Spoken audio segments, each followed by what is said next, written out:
സിബി, നമ്പീശൻ ചേട്ടനെ വിളിച്ചിട്ട് എണീക്കുന്നില്ല. പോയിന്നാ തോന്നുന്നേ. നിങ്ങൾ അങ്ങോട്ടൊന്ന് വാ, വേഗം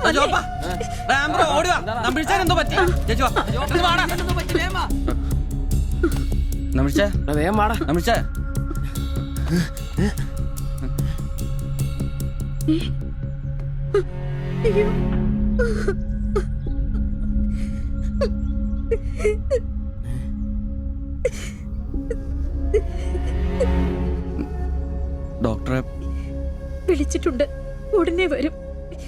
മാത്തച്ഛനെ വിളിച്ചിട്ട് കിട്ടുന്നില്ല. ഇനി വന്നാലും താമസിക്കും. ഞാൻ ഒറ്റയ്ക്ക്. ചേച്ചി പേടിക്കണ്ട, ഞങ്ങളൊക്കെ ഇല്ലേ. മെഡിക്കൽ കോളേജിൽ വിവരം അറിയിക്കണ്ടേ? ഒരാഗ്രഹം നമ്മളോട് പറഞ്ഞതല്ലേ, അതെങ്കിലും സാധിച്ചു കൊടുക്കണ്ടായോ? ശരിയാ, അതെങ്കിലും നമ്മൾ ചെയ്യണ്ടടാ. അയ്യോ രാഘവാജകനായക ദയാനിധേ, നീ എന്നെ ഉപേക്ഷിച്ചതെന്തു ഭർത്താവീനാഥ. രക്ഷോ നായകൻ എന്നെ കൊണ്ടിതാ പോയിടുന്നു, രക്ഷിതാവായിട്ടാരുമില്ലെനിക്കയ്യോ. ഒരു കണക്കിന് പറഞ്ഞ ഭാഗ്യവന നമ്പീശൻ ചേട്ടൻ. ആരെ ബുദ്ധിമുട്ടിക്കാതെ അങ്ങ് പോകാൻ പറ്റിയല്ലോ. 10 ദിവസം കിടക്കേണ്ട ഒരു സാഹചര്യം വന്നായിരുന്നു, എന്ത് ചെയ്തേനെ? ഇതാണ് മോളിൽ ഒരാളുണ്ടെന്ന് പറയണത്. അവസാനമായിട്ട് ഒരെണ്ണം വാങ്ങിത്തരാൻ പറഞ്ഞത് എന്നോടാ. ആവും, ഓരോരുത്തരൊക്കെ പെട്ടെന്ന് ഇങ്ങനെ ഇല്ലാതാവുമ്പോഴാ അവരൊക്കെ നമുക്ക് ആരെങ്കിലും ഒക്കെ ആയിരുന്നു മനസ്സിലാവുന്നത്. ഈ മാത്തഞ്ചന്റെ വീട്ടിലെ വേലക്കാരി ഉണ്ടല്ലോ, അവള് മുറ്റടിക്കുന്ന ഒളിഞ്ഞു നോക്കി കണ്ടോണ്ടിരിക്കുമ്പോഴാ അവസാനായിട്ട് ആ മനുഷ്യന്റെ വായന്ന് തന്തയില്ല എന്നോ വിളി കേൾക്കുന്നത്. എന്നിട്ടും എല്ലാം കണ്ടായിരുന്നാ? ഒരു ചെറിയ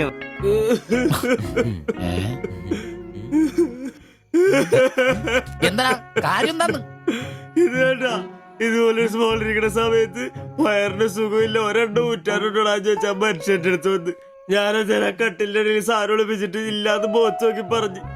ഈ പാവൊക്കെ ഞാൻ എവിടെ കൊണ്ട് വെക്കൂ? നീ എന്തിനാടാ ഞങ്ങളെയാണ് കരയിപ്പിക്കുന്നത്? പോട്ടടാ പോട്ടെ. ഇനി ആരെങ്കിലും നിന്റെ അടുത്ത് ഒരെണ്ണം ചോദിച്ചു വന്നാ ഒരിക്കലും നീ അവരെ കാലി ക്ലാസ് ആയിട്ട് പറഞ്ഞയക്കരുത്. ക്ലാസ് വലിയ കാരിക്കോലൊന്നും വേണ്ട. പുള്ളിക്കാരൻ മെഡിക്കൽ കോളേജിലുണ്ട്. ചിലപ്പോ രാത്രി എങ്ങാനും ഇറങ്ങി വന്നോളെ. പിന്നെ ഇങ്ങ് വന്നോളി. പേടിച്ചു പോയല്ലോ. ഒരു കാര്യം ഓർക്കുമ്പോഴാ വിഷമം, ഈ ശരീരം പഠിക്കാനൊക്കെ കൊടുക്കാന്ന് പറഞ്ഞാ. എന്റെ സിബി, അതൊക്കെ നല്ലൊരു കാര്യമല്ലേ? വളരെ ധീരന്മാരായ മനുഷ്യന്മാർക്ക് തോന്നുന്ന കാര്യങ്ങളാണ് അതൊക്കെ. പിന്നെ ബലിത്തറയെ പോയി ഓർമ്മ പുതുക്കാനായിട്ട് ഭാര്യയും പിള്ളേരൊന്നുമില്ലല്ലോ. നല്ല സമയത്ത് പെണ്ണ് കിട്ടിയുള്ള കുഴപ്പങ്ങളാ ഇതൊക്കെ. ഈശ്വര, ഈ ബോഡി മെഡിക്കൽ കോളേജിലുള്ള മുതലാണോ? തീർന്ന അവിടെ തീർന്ന.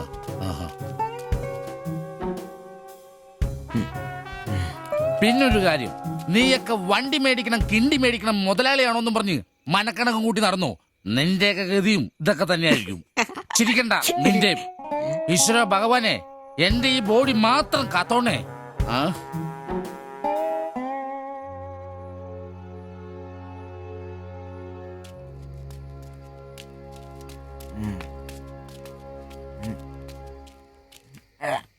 നമ്മളിങ്ങനെ പോയിട്ട് കാര്യമില്ല, കുറച്ചും കൂടി പ്ലാൻ ചെയ്യണം. നീ എന്നതാ ഉദ്ദേശിക്കുന്നേ? വണ്ടി സ്വന്തമാക്കുന്നതിന് മുമ്പ് നമ്മൾ സ്വന്തമാക്കേണ്ട ഒരു പ്രധാനപ്പെട്ട കാര്യമുണ്ട്. നമ്മുടെ ആഗ്രഹങ്ങൾ, നമ്മുടെ ജീവിതം. മനസ്സിലായില്ല. നമുക്കൊപ്പം വേണമെന്ന് നമ്മൾ ആഗ്രഹിക്കുന്ന നമ്മുടെ പെണ്ണുങ്ങൾ. നമ്മുടെ വളർച്ചയിൽ അവരും കൂടെ വേണം. ചുമ്മാ പുറകെ നടന്നിട്ട് മാത്രം കാര്യമില്ല. കാര്യങ്ങൾക്ക് ഒരു തീരുമാനം ഉണ്ടാവണം.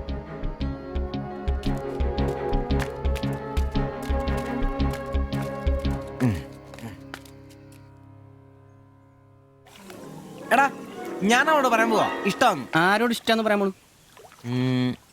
എന്റെ കടയിൽ വരാറില്ലേ ആ പെടിനോട്? അങ്ങനെ തോന്നലുണ്ടെങ്കിൽ വൈകണ്ട, ഒന്ന് പറഞ്ഞു നോക്ക്.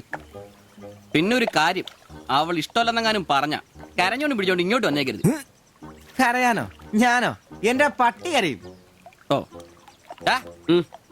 ഇവൻ ആ പൊറോട്ട തീരക്കാരിനെ ഇഷ്ടമെന്ന് പറയാൻ പോകുന്നു. ഒറ്റയ്ക്ക് പോയാ മതി. അന്ന് അവളുടെ വീട് തപ്പി പോട്ടെ, ഏറെ കിട്ടിയത് ഓർമ്മയുണ്ടല്ലോ. ഇനി ഭാഗ്യം പരീക്ഷിക്കാൻ ഞാനില്ല.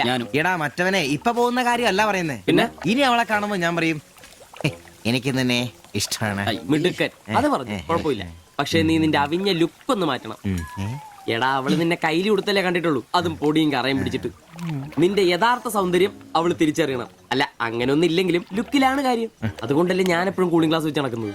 നീ കുറച്ച് shirt, jeans, shoe, cooling glass, മനസ്സിലായ? നിന്റെ സൗന്ദര്യം കണ്ട് അവള് ഞെട്ടണം. ഉം? ഉം.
ചേട്ടാ ആ ഓട്ടോയിൽ പോയി പെണ്ണല്ലേ അവൾ എന്നാ ചോദിച്ചേ? ഞാനേ 500 പറഞ്ഞപ്പോ അവൾക്ക് 1000 വേണമെന്ന്. ഞാൻ 100 രൂപ ഇച്ചിരി പോണ ആളാ. പിന്നല്ലേ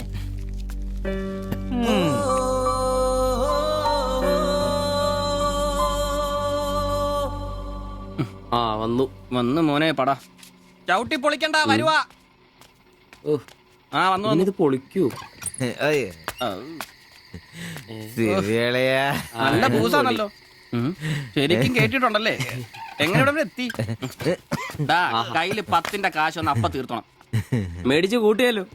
അതെ, പുതിയ ഷർട്ട്, പുതിയ ജീൻസ്, പുതിയ ചെരുപ്പ്, ഷൂ എല്ലാം മേടിച്ചളിയാ.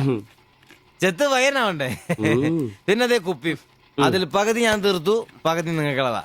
ടച്ചിങ്സ് മേടിച്ചില്ലേ? സന്തോഷം. വന്ന ആഘോഷമാണല്ലോ അളിയാ. അതെ, എനിക്കിന്നൊരു മണ്ടതരം പറ്റി, അതിന്റെ ആഘോഷ. മണ്ടത്തരും തെളിച്ചു പറടാ. പറയാം, എന്നാ പറ. പറയാമേ.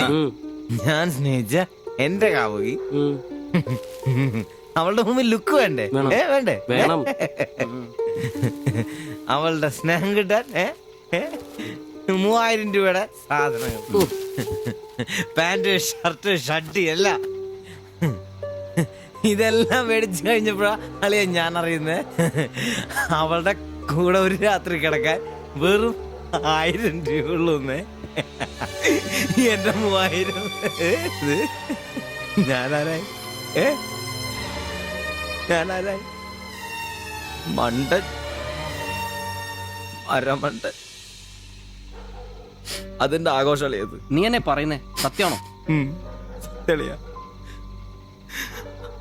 അവള് ളിയാ, അവളെ അല്ലേ ഞാൻ സ്നേഹിച്ചു. സ്നേഹിച്ച മഹാൻ, സ്നേഹിച്ച മഹാൻ.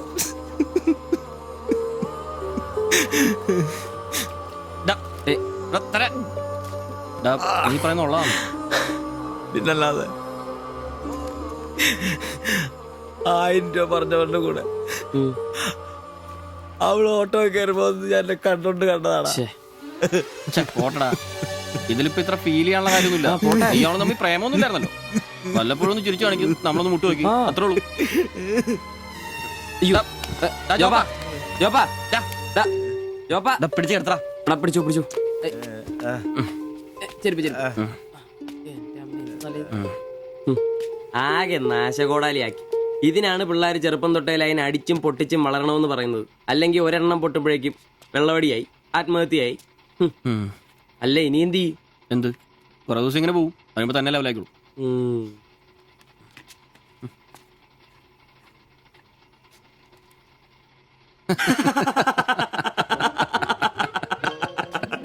ഇത് ഇപ്പോഴെങ്കിലും അറിഞ്ഞാ നന്നായി. അതെ, 1000 രൂപ കിട്ടുന്ന സാധനത്തിന് 3000 മുടക്കിട്ട് വന്ന മണ്ടൻ. അല്ല അവൻ നേരം വിളിപ്പിച്ചു, നമുക്ക് വിളിപ്പിക്കണ്ടേ? ഒഴിച്ചുണ്ടോ ആളാവൂ. കലാസ്നേഹികളെ, ഇത് പ്രണയിച്ച ഒരു പാവം പൊറോട്ട അടിക്കാരന്റെ കഥന കഥ. കഥയുടെ പേര് വെടിമരുന്ന് മടുക്കുന്ന പൊറോട്ട.